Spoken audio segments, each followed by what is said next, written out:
1973 সালে অস্ট্রিয়ান বিজ্ঞানী curl von ফ্রিচ উনি গবেষণা করেছেন মৌচাক এবং মধু নিয়ে। তার গবেষণাকে আমলে নিয়ে সুইডিশ একাডেমি নোবেল পুরস্কার তাকে দিয়েছে।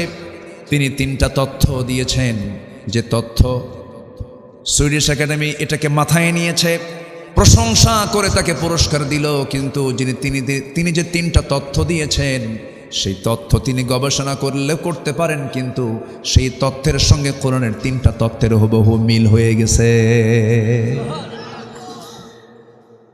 তিনি একটা বইও লিখেছেন, দ্য ড্যান্সিং বিজ, একটা বইও তিনি লিখেছেন। 3টা তথ্য তিনি দিয়েছেন। নাম্বার 1 হলো এই মৌমাছি, যে মৌমাছিটা মধু সংগ্রহ করে, সেই মৌমাছি কিন্তু পুরুষ মৌমাছি নয়, মহিলা মৌমাছি, ফিমেল ওয়ার্কার বি।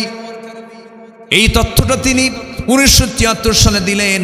আর আল্লাহ রাব্বুল আলামিন তার রাসূলকে দিয়ে বিশ্ববাসীকে জানায়া দিয়েছেন 1500 বছর আগে। আনিত্তাখিদি, আলিম উলামা যারা আছেন, আনিত্তাখিদি এটা যে মুয়ান্নাস, আল্লাহ পাক রানী মৌমাছিকে, কর্মী মৌমাছিকে বললেন, তুমি সুন্দর করে বাসা প্রস্তুত করো, মধু সংগ্রহ করো। আল্লাহু আকবার বলেন। নাম্বার 2 হলো, যখন কোনো মৌমাছি, কর্মী মৌমাছি যখন নতুন কোনো ফুলের বাগান বা উদ্যান খুঁজে পায়, তখন সে বাকি মৌমাছিদেরকে সিগন্যাল দিয়ে দেয়। অ্যাট এ টাইম সে সিগন্যালগুলো তাদের কাছে চলে যায়। এই সিগন্যালকে কার্ল ভন ফ্রিচ ওয়াগল ড্যান্স বলেছেন। অথচ এই পুরাতন তথ্যটা আল্লাহ রাব্বুল আলামিন 1500 বছর আগে বলে দিয়েছেন। আল্লাহ রাব্বুল আলামিন বলছেন, সুম্মা কুলি মিন কুল্লিস সামারাতি ফাসলুকি সুবুলা রাব্বিকা যুলুলা। জোরে বলুন আল্লাহু আকবার। এখানেই শেষ নয়। নাম্বার 3, বর্তমান সময়ে বিজ্ঞানীরা নিখুঁতভাবে গবেষণা করে দেখেছেন, আসলে মধু বের হয় মৌমাছির পেট থেকে। মৌমাছি কিন্তু মধুগুলো মুখে বহন করে নিয়ে আসে না, সেই মধুগুলো পেটের মধ্যে তুলে নিয়ে আসে। পেটের মধ্যে তুলে পেট থেকে বের করে মৌচাকে জমা করে। জোরে বলে সুবহানাল্লাহ। এটা বিজ্ঞান 1973 সালে প্রমাণ করেছে।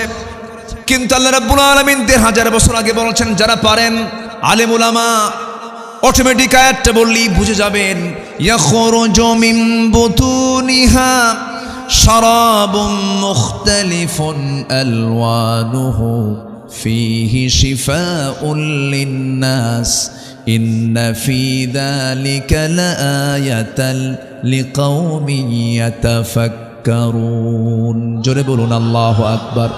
ইয়াখরুজু বের হয়, ইয়াখরুজু বের হয়, মিন বুতুনিহা ওই মৌমাছির পেট থেকে। বুতুন মানে পেট, মিন বুতুনিহা বের হয়, মিন বুতুনিহা মৌমাছির পেট থেকে শারাবুন পানীয় অর্থাৎ লিকুইড বের হয়, মুখতালিফুন নানা, আলওয়ানুহু রং বেরঙ্গের, ফীহি শিফাউন লিন্নাস যার মধ্যে আল্লাহ রাব্বুল আলামিন মৃত্যু রোগ ছাড়ার সমস্ত রোগের ঔষধ রেখে দিয়েছে। জোরে বলেন সুবহানাল্লাহ। এখানেই শেষ নয়, আরো কিছু কথা। 1 ঘন্টা লাগতো শুধু এই মৌমাছির গবেষণা করতে। আমি অত লম্বায় যাব না, শুধু 2টা পয়েন্টে বলে আবার মূল আলোচনায় যাচ্ছি। জাহান্নামে যাওয়ার কারণগুলো আমরা খুঁজে বের করছি। কেবল বের করছি কয়টা? জানাজার কারণ কয়টা বলেছি আমি? আরো আছে, একটা বলেছে, আরো আছে। আমার বন্ধুগণ, এখানে 1 কেজি মধুর দাম যে কেমন জানি না। এলাকায় 1 কেজি মধুর দাম কত? 550। তাহলে তো মনে হয় ওর মধ্যে কি কিছু ডাউট আছে মনে হয় নাকি? আচ্ছা, ধরেন 1000 টাকা, ধরেন 2000, ধরেন 3000, ধরেন 1 কেজি মধু, 1 পাউন্ড মধু। 1 পাউন্ড মধুর দাম ধরেন 3-4 হাজার টাকা। কিন্তু 1 পাউন্ড মধুর হিসাব আমরা একটু করে আসি, দেখি তো, জরিপটা করে আসি, মৌমাছি কি কাজটা করলো, এই মধু তৈরিতে তার কি শ্রমটা গেল। কারণ ফ্যাক্টরির দায়িত্ব দিয়েছেন মানুষকে না মৌমাছিকে? মৌমাছিকে। এদেশের মূল ফ্যাক্টরি হলো সুন্দরবন। কোথায়? সুন্দরবনটাও বড়, এরিয়াও বড়, এই জন্য সেই জায়গার মধুগুলো অত্যন্ত টেস্টি। অন্যান্য মধুর সাথে এই মধুর মিলবে না, তুলনাই হবে না। অনেক সুন্দর টেস্টি মধু সেটা। এই মধুটা 1 পাউন্ড মধু বানাতে 550 মৌমাছিকে প্রায় 20 লক্ষ ফুলে ভ্রমণ করতে হয়। কেউ তো সুবহানাল্লাহ বললেন না। 1 পাউন্ড মধু বানাতে 550 মৌমাছিকে 20 লক্ষ ফুলের কাছে যেতে হয়। আমার বন্ধুগণ, একটা মৌমাছি গড়ে 1 পাউন্ড মধু বানাতে 80,000 কিলোমিটার পথ অতিক্রম করে। অন্য গবেষণায় এসেছে প্রায় 14.5 লক্ষ কিলোমিটার পথ পাড়ি দেওয়ার পর 1 পাউন্ড মধু তৈরি হয়, যা গোটা পৃথিবীকে 3 বার ঘুরে আসা সম্ভব হবে। 1 পাউন্ড মধু বানাতে কত শ্রম মৌমাছির কাছ থেকে আল্লাহ রাব্বুল আলামিন নিয়ে নিলেন। সেই মধুগুলো সংগ্রহ করে মৌচাকে এটা রেখে দিল। আর সেই মৌমাছির তৈরি করা ফ্যাক্টরির মধুর মধ্যে যদি কেউ ভেজাল ঢুকায়, আমি মনে করি তার ফাঁসি হওয়া দরকার। একবার না বারবার, একবার না বারবার। অসুখ হবে না কেন? অসুখ তো সারবেই না। আপনি মধু তো নষ্ট করছেন, আপনি ওষুধই নষ্ট করেন, আপনার রোগ মুক্ত হবেন কেমন? 2009 সালে আমি হজে গেছি। প্রথম সফরে এক ইউরোপিয়ানকে আমি দেখলাম, জমজম কূপের পানির ট্যাপ আছে, ওখানে কল আছে, সে পানি খায় না, শুধু গায়ে মারতেছে, গায়ে লাগাচ্ছে, মাথায় ঢালতেছে আর একটু একটু করে খাচ্ছে। তো আমি অবাক হলাম, তার কাছে গিয়ে বললাম, ভাই আপনি এরকম করছেন কেন? আপনি কি পাগল নাকি? আপনি জমজমটা মাথায় ঢালতেছেন, গায়ে ঢালতেছেন। বলে 20 দিন আগে আমি এসেছি মক্কায়। কেন? আমি অসুস্থ। কি হয়েছে? Skin cancer. তো উনি বলতেছেন, আমি চেক আপ করে দেখলাম। অনেকক্ষণ ধরে তার সঙ্গে কথা বললাম। 2 দিন আগে উনি চেক আপও করেছেন জেদ্দায় গিয়ে। বলতেছে, আল্লাহর মেহেরবানি, আমার ক্যান্সারের জীবাণু আর নাই। জমজম, আল্লাহুম্মা ইন্নী আসআলুকা ইলমান নাফিআ ওয়া রিজকান ওয়াসিআ ওয়া শিফাআম মিন কুল্লি দাইন। রাসূল শিখিয়েছেন, আল্লাহ আমি তোমার কাছে উপকারী ইলম চাই, প্রশস্ত রিজিক চাই এবং সমস্ত রোগ থেকে তোমার কাছে আশ্রয় চাই। এই বলেই জমজম পানিটা 3 ঢোকে দাঁড়ায় দাঁড়ায় পান করতে হয়। পৃথিবীর পানি শুধু তৃষ্ণা নিবারণ করে, আর জমজমের পানি তৃষ্ণা নিবারণ করে, ক্ষুধাও নিবারণ করে। আল্লাহু আকবার বলে। এত ওষুধ পৃথিবীতে আছে। জমজম, আজওয়া, খেজুর, কালোজিরা, এগুলো দিয়ে ট্রিটমেন্ট করেছেন মুহাম্মদ সাল্লাল্লাহু আলাইহি ওয়াসাল্লাম। আর সেই ওষুধগুলো আমরা নষ্ট করি, হর হামেশা নষ্ট করে ফেলি। বলেন তো, খবর আছে না? আল্লাহর কাছে খবর আছে না? খবর আছে না নাই? আচ্ছা, ওই মৌচাকের মধ্যে রানী এবং রাজা দুটো থাকে। এরা প্রজনন, বংশ বিস্তার করে। আর মধুগুলো যে সংগ্রহ করে, এগুলো হচ্ছে বন্ধা মৌমাছি। কি মৌমাছি? বন্ধা, বুঝলেন তো? মহিলা, কিন্তু বাচ্চা কাচ্চা হয় না। সুবহানাল্লাহ বলবেন না? আল্লাহর কি ডিপার্টমেন্ট দেখেন। আবার ওই মৌচাকের দরজায় অ্যাডমিনিস্ট্রেশন চালায়, ওদের মধ্যেই ডিপার্টমেন্ট আছে। এরা হচ্ছে পুলিশ মৌমাছি, র্যাব, চিতা, কোবরা। কথা বুঝলেন কি? এরা এখানে বসে থাকে। যখন কোনো মৌমাছি মধু আনতে সংগ্রহ করতে না, হঠাৎ করে যদি কোনো মৌমাছির পায়ের মধ্যে কোনো জীবাণু থাকে, ওই জীবাণু সহ যদি ঢুকতে নেয়, 4-5টা পুলিশ মৌমাছি একসঙ্গে এট এ টাইম অ্যাটাক করে কামড়ায়া ওকে মেরে ফেলে। আর বলে, আল্লাহ ওহী দিয়েছে, মধু নষ্ট করা যাবে না। এটা আসতে বলেন সুবহানাল্লাহ। আমার বন্ধুগণ, এখানেই শেষ নয়। ওই মৌচাকের মধু ঠিক রাখার জন্য ওর ভিতরে যে তাপমাত্রার প্রয়োজন, সেই তাপমাত্রা হলো 35 ডিগ্রি সেলসিয়াস। এর চেয়ে কম হলে মধুর কার্যকারিতা নষ্ট হয়ে যাবে, আবার বেশি হলে পরে কার্যকারিতা নষ্ট হয়ে যাবে। যদি বেশি হয়ে যায়, ভিতরে থাকা মৌচাকের মৌমাছিগুলো সব একসঙ্গে সজোরে আল্লাহর জিকির করতে করতে 2 হাতের ঝাপটা, 2 হাতের যে পাখাটা আছে, এমন সুন্দর করে নড়ান দেয়। তাপমাত্রা বেশি হলে পরে পাখাটা নড়াতে নড়াতে ভিতরের সমস্ত গরম হাওয়াটা বাইরে বের করে দিয়ে 35 ডিগ্রিতে নিয়ে আসে। এটা জোরে বলে সুবহানাল্লাহ। আবার যদি কমে যায়, পাখাটা উল্টায়। পাখাটা কি করে? উল্টায়া কমে গেলে পরে সম্পূর্ণ ব্লক করে করে ওরা সেই জায়গায় নাচতে থাকে, নাচতে থাকে, নাচতে থাকে, নড়তে থাকে। ধীরে ধীরে তাপমাত্রা বেড়ে যায়। জোরে বলে সুবহানাল্লাহ। এতে এক প্রাণীর কথা বললাম। আরো তো আছে, আরেকটা আছে মাকড়সা, আছে না মাকড়সা? সূরাতুল আনকাবুত, সূরাতুল আনকাবুত। মাকড়সার সংসারটা খুব নির্মম সংসার। কি করে জানেন? মাকড়সা পুরুষ এবং নারী এরা যখন ইন্টারকোর্স কমপ্লিট করে, ইন্টারকোর্স কমপ্লিট হয়ে যাওয়ার পর প্রচন্ড ক্ষুধা কাজ করে স্ত্রী মাকড়সার মধ্যে। সেই ক্ষুধা নিবারণ করার জন্য সে তার স্বামী মাকড়সাকে কামড়ায় মেরে ফেলে ওর দেহাবশেষ খেয়ে ওর ক্ষুধা নিবারণ করে। আল্লাহ বলছেন কামাসালিল আনকাবুত, যারা আল্লাহকে ছাড়া অন্য কাউকে বন্ধু বানাবে তাদের দৃষ্টান্ত হলো মাকড়সার সংসারের মতো। যে সংসারে বউ স্বামীকে খুন করে ও সংসার তো খুব সুখের সংসার নাকি?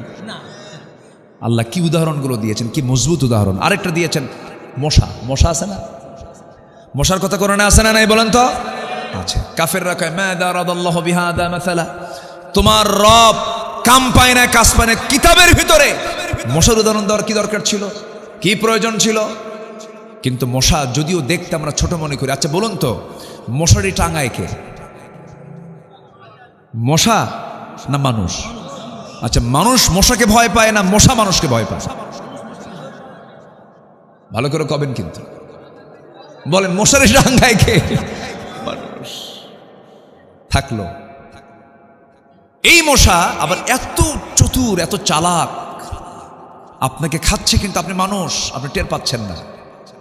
চামড়ায় ও যখন চারটা পা যখন দিয়ে যখন বসে, যখন মশা বসে গেল, আগে হুল ফুটায় না, আগে চতুর্দিকে আপনাকে অবজার্ভ করে যে আপনার অবস্থানটা কেমন, আপনি কি অবস্থায় আছেন এটাকে দেখে। কারণ হাতের তো ওজন আছে, আমার এক থাপ্পড় মারলি তো শেষ হয়ে যাব। ও দেখে আগে দেখে, এরকম দেখার পর আমি অন্য তালে আছি, সেই সময় ও করে কি হুলটা আগেই ফুটায় না, আগে এনেস্থেশিয়া করে। আগে কি করে? এনেস্থেশিয়া মানে হচ্ছে অবশ করে, অবশ করে। এটা মেডিকেলের ভাষা এনেস্থেশিয়া না, কি বলে? এনেস্থেশিয়া করে। এটা ফাইন করে এনেস্থেশিয়া করে চতুর্দিকে অবশ করলো। অবশ করার পর আস্তে আস্তে করে তার হুলটা আস্তে আস্তে করে ফুটায় দেয়। সলিমুদ্দি টের পাবি, তোর 14 গুছি টের পাবে না। ঢুকালো, ঢুকে আস্তে আস্তে করে রক্তগুলো নিচ্ছে। পরিমাণ মতো খেলে সমস্যা নাই, সে চলে যায়। কিন্তু কিছু মশা আছে বেহুশ, আছে না নাই বলেন তো?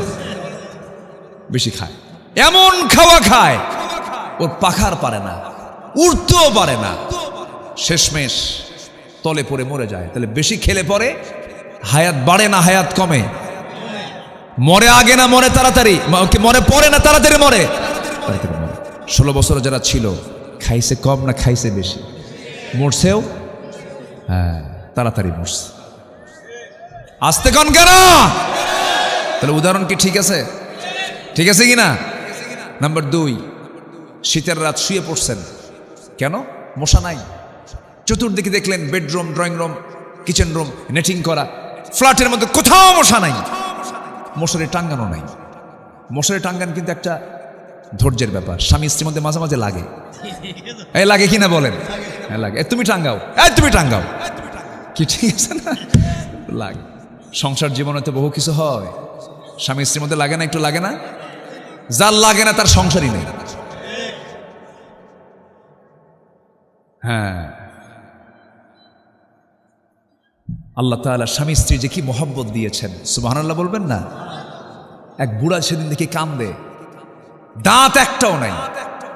বললাম চাচা আপনি কান্দেন কেন? বউ নাই। আল্লাহু আকবার বলবেন না? বলেন তো ওই বয়সে কি তার যৌবন আছে?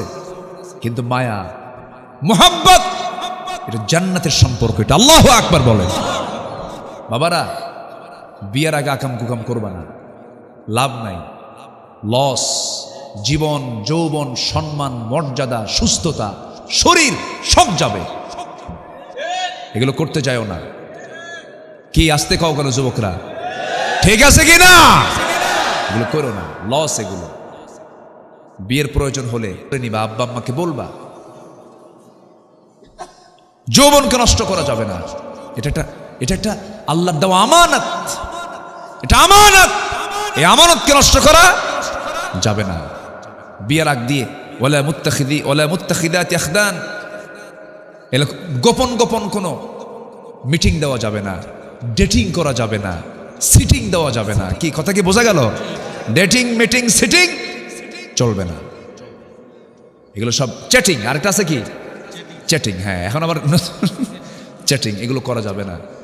যুবকরা মনে হয় মন খারাপ করতেছো তোমরা। হুজুর খুব পছন্দ করি হুজুর, বলে লাভ হবে না। এই আসে না, এরকম আসে না, এগুলো করা যাবে না বাবা, এগুলো বাদ দিয়ে দাও। জানো এগুলোর ভয়াবহ পরিণতি আসে, কোনো লাভ হয় না, লস হয়ে যায়। আমার বন্ধুগণ, ওই মশা রাতের আধারে আপনি দেখলেন লাইট দিয়ে কোথাও মশা নাই, কিন্তু যখন ঘুমিয়ে পড়েছেন, ঘুমিয়ে পড়ার 10 মিনিট যেতে না যেতেই আপনার কানের কাছে এসে সারেগামা পাধানিসা, কি ঠিক কিনা বলেন, এমন গান এমন আওয়াজ শুরু করেছে, ট্রেনের আওয়াজ ফেল, এই ট্রেনের আওয়াজও ফেল, মনমোহন শুরু করে দিচ্ছে। তো এই আপনাকে দেখলো কেমনে অন্ধকারে, ও কেমনে পেল? জিওলজি বলছে, বিজ্ঞান বলতেছে 75 ফুট দূর থেকে টের পায় যেখানে কোন শরীর মধ্যে শুয়ে আছে। আপনি বুঝতেছেন না, কিন্তু ও ঠিকই বুঝে নিচ্ছে। এখানেই শেষ নয়, ও যে আওয়াজটা দিল, এই আওয়াজটা কিন্তু তার কণ্ঠের আওয়াজ না, এটা তার পাখার আওয়াজ। কিসের আওয়াজ বলেন? পাখা। পাখার যে আওয়াজটা হয়, এত বিরক্তিকর যে আওয়াজটা আমার আপনার কানে আসে, এই আওয়াজটা হয় মূলত পাখাটা নড়ানোর জন্য। সায়েন্স বলতেছে প্রত্যেকটা মশা তার পাখা নড়ায় প্রতি সেকেন্ডে 300 থেকে 600 বার পর্যন্ত, প্রতি সেকেন্ডে। আল্লাহু আকবার বলেন। প্রতি সেকেন্ডে আজ পর্যন্ত এত দ্রুতগামী, এত দ্রুত নড়তে পারে এমন কোন মেশিন পৃথিবীতে আবিষ্কার হয়নি। জোরে বলি আল্লাহু আকবার। তাহলে মশার উদাহরণ দিতে কি আল্লাহ ভুল করছে? গবেষণা এগুলো আসছে। নাম্বার 4, নমরুদ কে? আমার জাতির পিতা কে? আরো জোরে, আমার জাতির পিতা কে? আর সেই জাতির পিতাকে আগুনে পুড়ে মারতে চেয়েছিল কোন কাফের? কোন কাফের? নমরুদ। আল্লাহ বললেন, তুই আমার খলিল ইব্রাহিমকে আগুনে পুড়ে মারার সিদ্ধান্ত নিয়েছিলি, তোর কপালে রাখছি হলো মশা। কি রাখছি? মশা। তাও কি মশা? হ্যাঁ, প্যারালাইসিস। কি মশা? প্যারালাইসিস। একদম অটিস্টিক। হ্যাঁ, এই তো অটিস্টিক, একদম জন্মগত সমস্যা ওর। অটিস্টিক মশা। পাহাড় ছেড়ে দিলেন, এক ঝাঁক আসলো। আল্লাহ বললেন, সবল কোনো মশা যাবি না, একদম অটিস্টিক যা। কি কি কি মশা? অটিস্টিক। কি সুন্দর ওয়াজ শিখিয়ে দিল, দেখছে? ফাইন। যে সব আজকের তো যুবকরা খুব অ্যালার্ট। তো নাক দিয়ে ঢুকে ব্রেন পর্যন্ত চলে গেল, জুতার বাড়ি খায় বিদায় নিল। আজকেও যারা এমন আচরণ করবে তাদের পতনটায় নমরুদ, হামান, ফেরাউনদের মতোই হবে, ঠিক কিনা? ধানমন্ডিতে 32-এ যে ঘটনা ঘটেছে, সেখানে পাওয়া গেছে আন্ডারগ্রাউন্ড আরেকটা আয়নাঘর, আরেকটা আয়নাঘর পাওয়া গেছে। সেখানে চোখ মিলেছে, মাথার চুল মিলেছে, আন্ডারগ্রাউন্ড। সম্মানিত বন্ধুগণ, আমরা ফেরাউনকে দেখিনি, ইতিহাস শুনেছি, কিন্তু আয়না ঘর থেকে বের হয়ে আসা দুজন ব্যক্তির আমি সরাসরি কথা শুনেছি। আমার লোম শিহরে উঠছিল সেই সময়।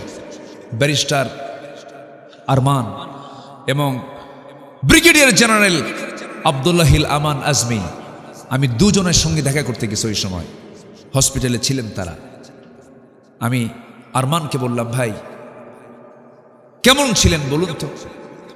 উনি বললেন, আমি 5 আগস্টের একদিন পরে যে বের হলাম, সেই দিনে আমি জানতে পেরেছি আমার বাবাকে 8 বছর আগে শহীদ করা হয়েছে। উনি জানতেন না যে তার বাবা মারা গেছে। একটা দেশ, কিন্তু স্বাধীন দেশ, চিন্তা করেন, স্বাধীন দেশের একটা নাগরিক জানে না, তার সাধারণ নাগরিক নয়, একজন ব্যারিস্টার জানে না যে আমার বাপকে 8 বছর আগে হত্যা করা হয়েছে। এবং বললেন, আমি 8 বছর সূর্যের চেহারা দেখতে পাইনি, সূর্য কি আমি টের পাইনি, এবং রাতের বেলা মনে হয় আজকে রাতটাই আমার জীবনের শেষ রাত। কোনোদিন পরিষ্কার পানি পাইনি। আমাদেরকে দেওয়া হতো যত্রতত্র পানি, সে পানিগুলো খেতাম। 3-4 দিনের বাসি খাবার যখন আমাদের সামনে দেওয়া হতো, মনে হতো এটাই যেন কত বরকতি খাবার। গোগ্রাসে খেতাম, গোগ্রাসে খেতাম। ব্যারিস্টার ব্রিগেডিয়ার আব্দুল হালিম আমান আজমি উনি বললেন, এই 10 বছরে আমার প্রতি যে অমানবিক আচরণ করা হয়েছে, আমার যে পরিমাণ চোখের পানি পড়েছে, এই চোখের পানি উনি উদাহরণ দিতে নিয়ে, উপমা দিতে নিয়ে বললেন, এই যে আমার গামছা, এই গামছা জুড়ে শুধু পানি আর পানি। এত কান্না কানছি। একটা দেশের ব্রিগেডিয়ার জেনারেল, যে ব্রিগেডিয়ার জেনারেল বর্তমান সেনাবাহিনী প্রধানের টিচার, শিক্ষক, সেই লোকটার যদি এই অবস্থা হয়ে থাকে, তাহলে আমরা কি অবস্থায় ছিলাম? এরকম অসংখ্য না জানা ইতিহাস আছে না নাই? আসতে বলবেন না, আছে না নাই? ওই বিডিআর হত্যাকাণ্ডগুলো যে করলো, এতগুলো মানুষ, এতগুলো আর্মি অফিসার, কোনো বিশ্বযুদ্ধ মারা যায় নাই। এত বড় অপূরণীয় ক্ষতিগুলো হয়েছে। সম্মানিত ভাইয়েরা, আমরা এই দৃশ্য আর দেখতে চাই না। আমরা দেখতে চাই একটি কোরআনের দৃশ্য। সবাইকে রাজি আছেন তো ইনশাআল্লাহ? আগামীর বাংলাদেশ আমরা কিসের বাংলাদেশ দেখতে চাই? কিসের বাংলাদেশ দেখতে চাই? বাংলার জমিন আল্লাহর দিন কায়েমের জন্য যদি বুকের তাজা রক্ত ঢেলে দিতে হয়, সবাইকে রাজি আছেন? রাজি আছেন কারা কারা? হাত উঁচু করে দেখেন মুসলমান।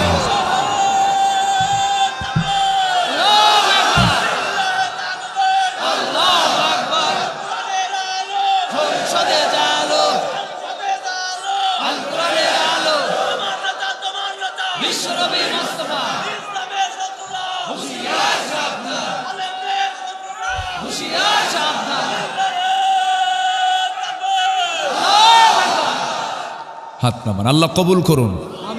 সবাই জান দিতে রাজি আছেন তো?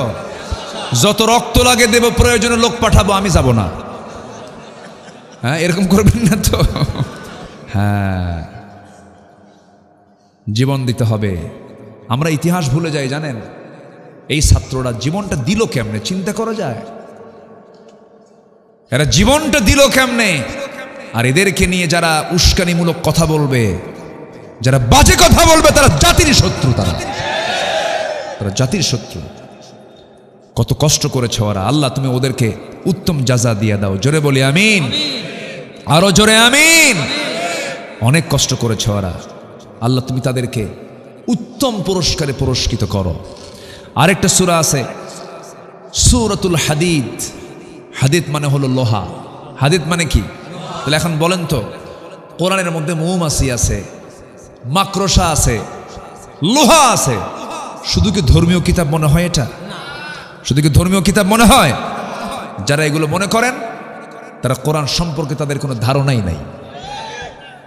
কোরআনটা পড়েন, কোরআনটা বুঝেন, এরপরে বুঝবেন যে এর মধ্যে আল্লাহ পাক কি রহস্য রেখে দিয়েছেন। কিয়ামত পর্যন্ত এই কিতাবের রহস্য কখনো পুরাতন হবে না। আল্লাহু আকবার বলেন।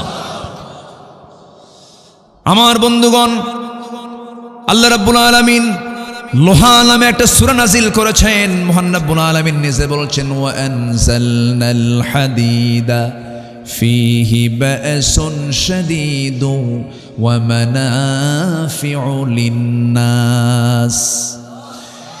এই লোহা নিয়ে আধুনিক বিজ্ঞান বলছে, লোহার সৃষ্টি পৃথিবীতে নয়, বহির্জগৎ থেকে এসেছে। কারণ পৃথিবীর পরিবেশের লোহা উৎপাদনের জন্য অনুপযোগী। কারণ লোহা উৎপাদনের জন্য যে তাপমাত্রার প্রয়োজন, সে তাপমাত্রা সূর্যের মধ্যেও নাই, সূর্যের মধ্যেও নাই। লোহা উৎপাদনের জন্য আনুমানিক 5 বিলিয়ন ডিগ্রি সেলসিয়াস তাপমাত্রার প্রয়োজন। সূর্যের তাপমাত্রা হলো 15 million degree Celsius. 5 billion degree Celsius প্রয়োজন। এটা দুনিয়াতে তো সম্ভবই না, সূর্যের কাছেও সম্ভব না। এখন বিজ্ঞানীরা ধারণা করে দেখতেছেন, তারা বলছেন কোন সুপারনোভা হয়তো বিস্ফোরণ থেকে এই জাতীয় লোহার আগমন করতে পারে। মহান রব্বুল আলামিন ঠিক একই কথা 1500 বছর আগে বলছেন, ওয়া আনজালনাল হাদিদ। হে রাসূল, আমি এই লোহাটাকে ওয়া আনজালনা, আমি নাজিল করেছি আকাশ থেকে। জোরে বলেন সুবহানাল্লাহ। আনজালনা মানে কি? নাজিল করেছে। নাজিল কি নিচ থেকে হয় না উপর থেকে হয়? কি উপর থেকে হয় কি না? তাহলে এই যে তথ্যগুলো আল্লাহ পাক দিয়ে দিচ্ছেন, এটা কি পৃথিবীর কোনো মানুষের পক্ষে সম্ভব না। অতএব যারা বলেন কোরআন দিয়ে দেশ চলতে পারে না, কোরআন দিয়ে সমাজ চলতে পারে না, এই কথা আমার দেশের মানুষ মানবে না। এদেশের মানুষ রক্ত দেওয়া শিখেছে, ফাঁসির মঞ্চে যাওয়া শিখেছে, ইসলামের জন্য বুকের তাজা প্রাণ ঢেলে দেওয়া শিখেছে। আমরা যতক্ষণ না পর্যন্ত এই জমিন আল্লাহর দিন কায়েম না হবে, আমরা আমাদের কাজ চালিয়ে যাব। আল্লাহ কবুল করুন, জোরে বলে আমিন। নামাজ পড়ব কয় ওয়াক্ত? নামাজ না পড়লে কোথায় যেতে হবে?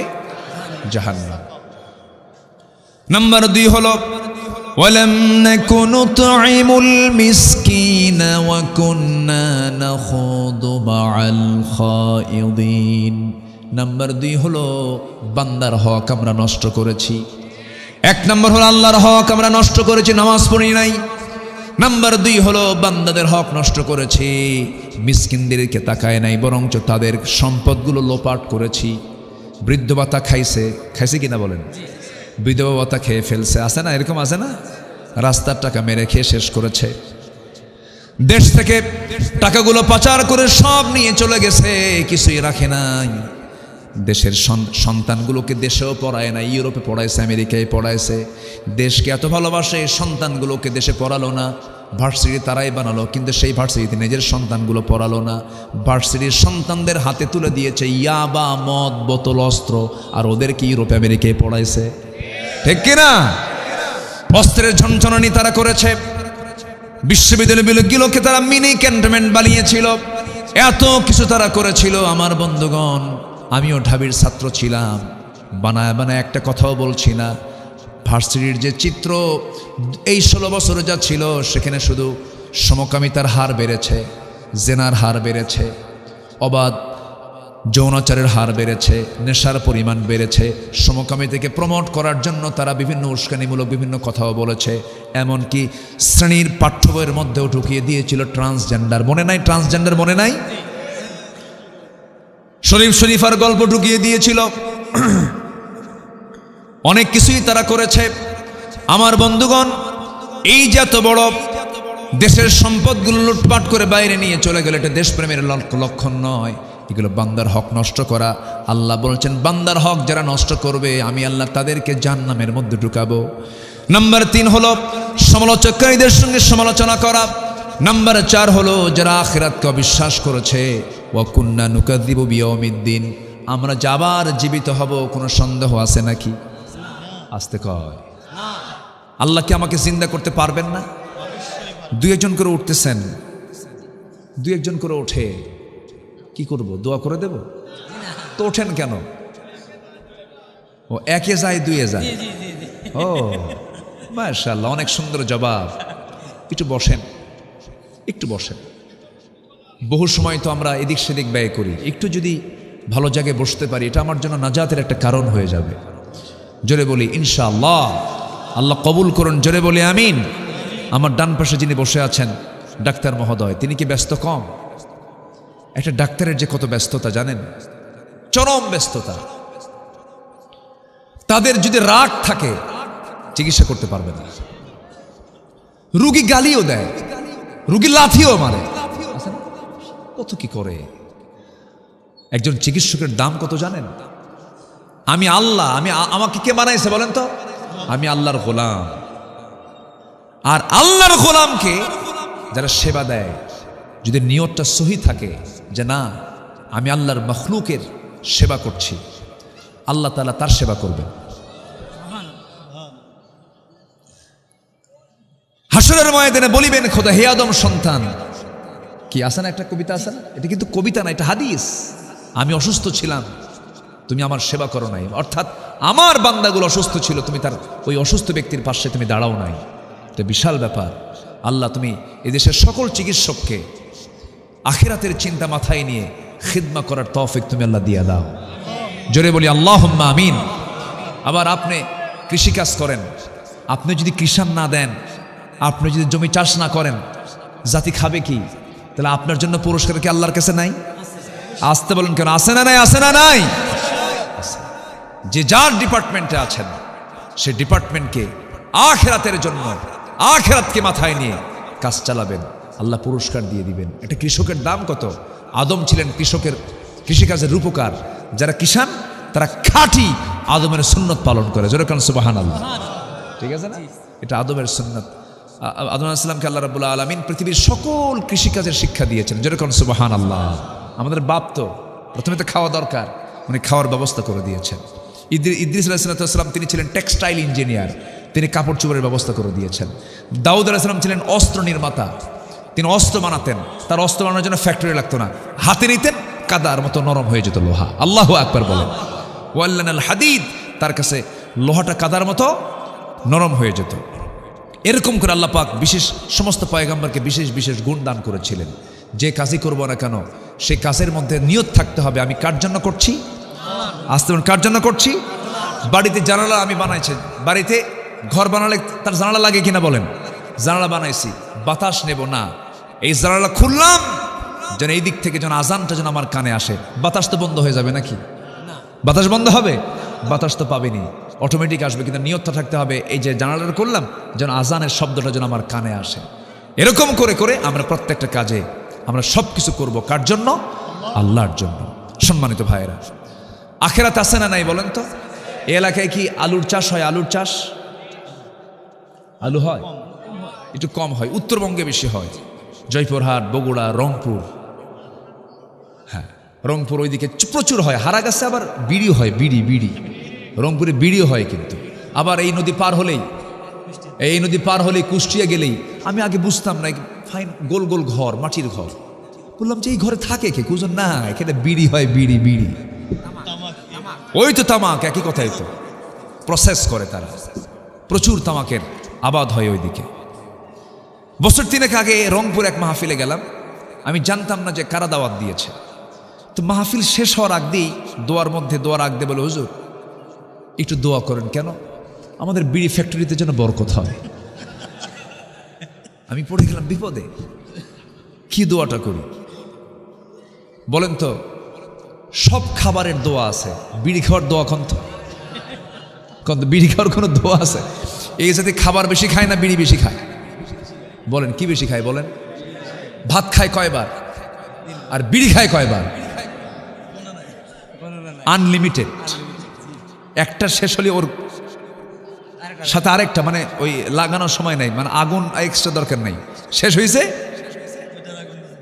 আবার বন্ধুত্ব আছে, এই দে, ধার নেয়, আগুন কি দেয়? ধার নেয়, ধার নিয়ে খায়। বিড়ি খাওয়া কি সুন্নতে মুআক্কাদা? বিড়ি খাওয়া যাবে? আজ থেকে বিড়ি খাওয়া যাবে? তামাক খাওয়া? পান খান, ডাক্তার আছে তো এই জন্য আমি এই কথাগুলো আসতেছে। পান খান আপনি। আমার দাদার মুখের পান চাবায়া আমারে দিত, আমার মনে আছে। বুড়ো মানুষ হলে পরে একটু চাবাতে ভালোবাসে, মুখটা একটু গন্ধ গন্ধ হয়, এই জন্য পান খায়। রস, কেউ বলেছেন পানের রসে কিছু উপকার আছে, স্টমাকের কিছু উপকার আছে, খান, পান খান। কিন্তু পানের সাথে আবার হাকিমপুরি রহমতুল্লাহ আলাইহি কেন? এখানে কথা আছে, এখানে কথা আছে না নাই? আচ্ছা, হাকিমপুরি আর রহমতপুরি খাওয়া যাবে না, এটা বাদ দিতে হবে। এক কথা, শক্ত কথা বলছি, মন খারাপ করা যাবে না। যে খাবার খেলে পরে ক্যান্সার হয়, আপনার লাঞ্চটা দিয়েছেন কে? লাঞ্চ কে দিয়েছেন? বিড়ি খেয়ে নষ্ট করলো কে? আল্লাহ নষ্ট করছে। কে নষ্ট করছে? ওয়ালা তুলকু বিআইদিকুম ইলা তাহলুকা, নিজকে তুমি ধ্বংসের দিকে ঠেলে দিও না, আল্লাহর কালাম। আমি মনে করি আপনি নিশ্চিত জানেন এই বিড়ি খেলে পরে, এই নেশা করলে পরে আমার ক্যান্সার হতে পারে, আমার জটিল সমস্যা হবে। আমি খাই, আমার যে ক্ষতি হয় পাশের লোকের তার চেয়ে ডাবল ক্ষতি হয়। এত কিছুর ক্ষতি জানার পরে আপনি যদি খান, নিঃসন্দেহে আল্লাহ পাক এটার জন্য আপনাকে আত্মহত্যাকারীর কাতারেও নিতে পারেন। আমার কথা কি বোঝা গেল কথাটা? আমি কিন্তু খুব চূড়ান্ত কথা বললাম। নিতে পারেন না? নিতে পারেন কিনা বলেন? আপনি ক্যান্সারের রোগী হয়ে যাচ্ছেন যে খাবার খেলে। আপনি খাবেন কেন? এই দেহ কে দিয়েছেন? যত্ন করে কে বানাইছেন?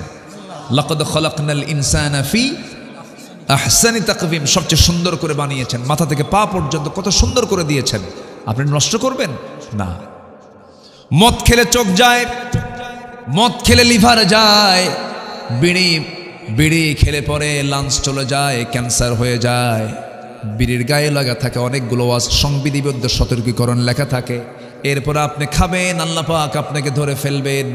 এর আগেও নাই, এরপরেও আমরা যাবো না। জোরে বলি ইনশাআল্লাহ, জোরে বলি ইনশাআল্লাহ। আল্লাহ আমাদেরকে হেফাজত করুন, জোরে বলি আমিন। আমার বন্ধুগণ, কথায় তো কথা চলে আসি, ওই আলুর কথা বলছিলাম। যদি বড় আলু হয়, সে আলুগুলোকে কেটে কেটে টুকরো টুকরো করে জমিতে মাটির নিচে রেখে দেয়। 1 মাস 2 মাস 3 মাস পর সে একটা আলু থেকে 8টা 10টা 15টা আলু সেখান থেকে উৎপাদন হয়।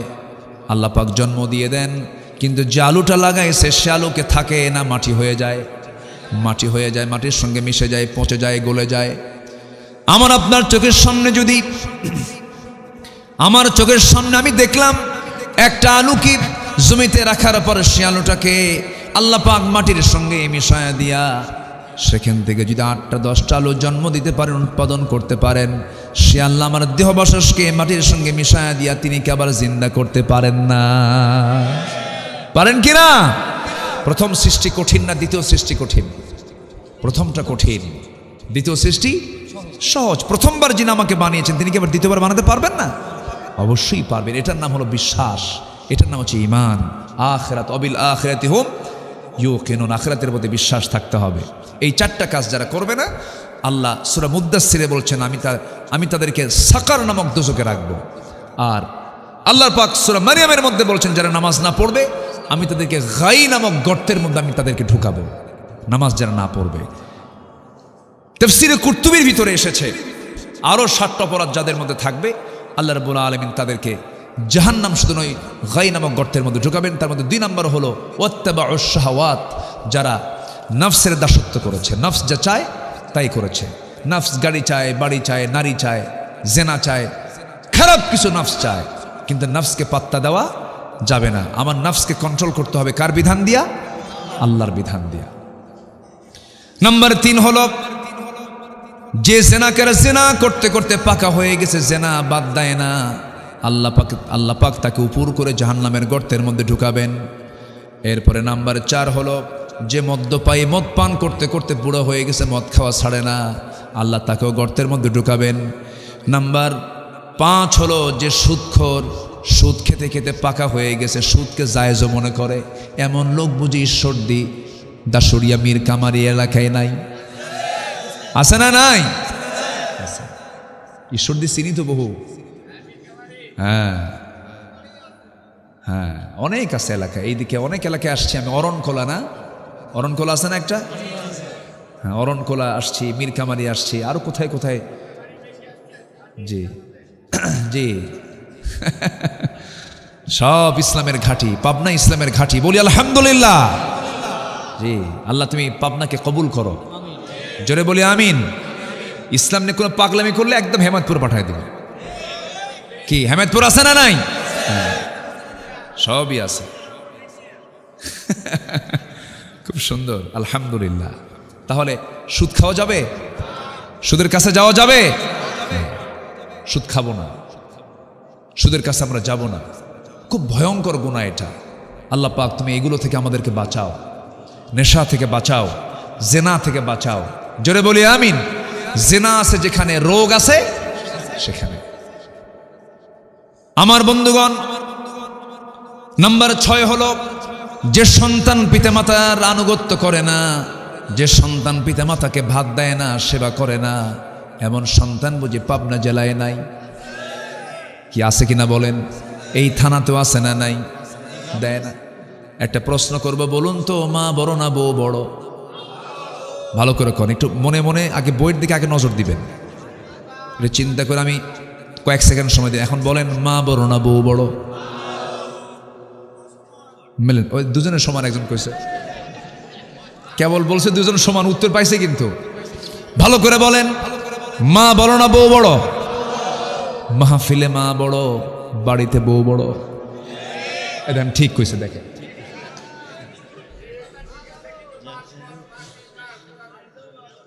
আমার বন্ধুগণ, মাহফিলেও মা বড় হতে হবে, বাড়িতেও মা বড় হতে হবে। কিন্তু অনেক সময় পুরুষ ফেল মেরে যায়। কি পুরুষ কি মেরে যায়? ফেল মেরে যায়। একটা কথা মাথায় রাখবেন, স্ত্রীর সামনে মাকে ছোট করবেন না, আবার মার সামনে স্ত্রীকে ছোট করবেন না। আপনি তো পরিচালক, আপনার মা আবার এইদিকে আপনার বউ হতে পারে, কিন্তু সেও আরেক সন্তানের মা। কি সে সন্তানের মা না? তাহলে এটাও কিন্তু মা, আপনার বউ পরিচয়, কিন্তু সে তো সন্তানের মা, আপনার আবার নিজের মা। সব দিকে খেয়াল করে মাকে সন্তুষ্ট করার জন্য মাকে আড়ালে নিয়ে সুন্দর করে বুঝায় দিতে হবে। মা জাতি, নারী জাতি এমন একটা জাতির নাম, যত পাম দিবেন তত ফলে খুশি হয়ে যায়। আল্লাহ মেয়েদেরকে এরকম করে বানাইছে। তো পুরুষকে আপনি যত প্রশংসা করবেন তত বলে তুই ধান্দা কি, তোর কি ধান্দা, কি ঠিক আছে না? আর মহিলার প্রশংসা করবেন, তাই তো আমি তাই, কি ঠিক আছে কি না? আল্লাহ পাক এটা ক্লাস করে বানাইছে। আল্লাহ জানে যে কোন জায়গায় কোন জিনিস দেওয়া দরকার। আল্লাহু আকবার। আপনি মা কি সুন্দর করে বুঝাবেন, পাশে বসে নিয়ে বলবেন, মা শোনো, তোমার মেয়েকে বিয়ে দিছো তো? হ্যাঁ। তোমার মেয়ে ভালো থাকুক, তুমি কি চাও না? হ্যাঁ চাই।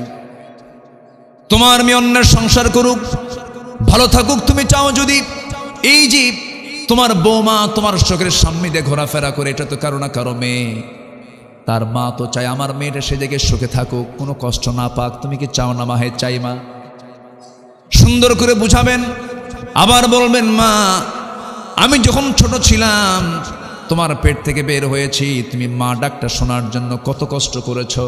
2টা বছর করে লালন পালন করেছো, ডাকি নাই, বারবার তুমি শিখিয়েছো আম্মা বলো, মা বলো, বাবা বলো, বলি নাই। হঠাৎ করে 2 বছর পর যখন একটা ডাক দিয়েছি, কি খুশি হয়েছে তুমি।